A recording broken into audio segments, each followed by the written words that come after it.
Are you having a hard time giving up your ex? Joining me tonight is Dr. Lisa Bobby. She's actually a co-author of the 12-step recovery process for exaholics. Dr. Bobby, thank you so much for being with us tonight. Thank you for having me. Well, we all know that breaking up is really hard to do, especially if you've been in a long-term relationship, but can you really be addicted to someone? Yes, absolutely. And there's research to support that.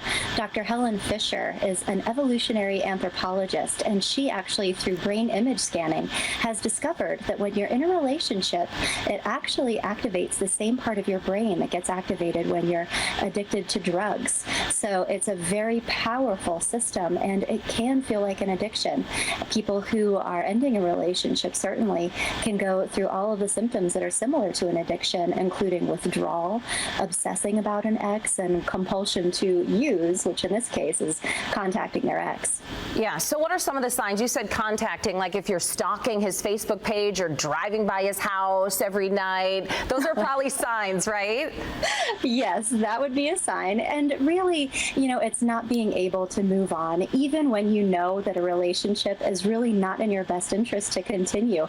So certainly stalking a Facebook page, stalking a house, calling, or even just being preoccupied with an ex and not being able to let go emotionally.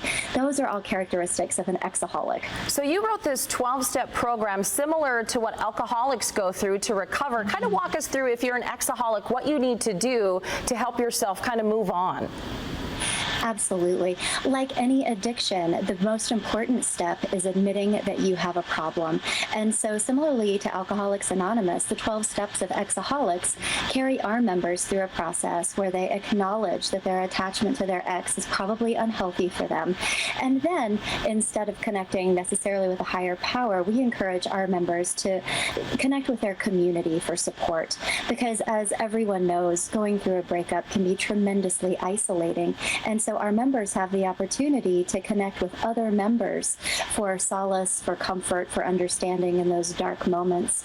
And then the rest of the 12 steps really carry our members through a process where they're able to acknowledge what maybe their, I don't want to say faults, but what their growth areas are, what the lessons are that they learned from their relationships, making amends that they might have harmed people in the process, and then also being able to finally finish the program by becoming mentors and even sponsors to other people who are just in the first stages of healing from a breakup.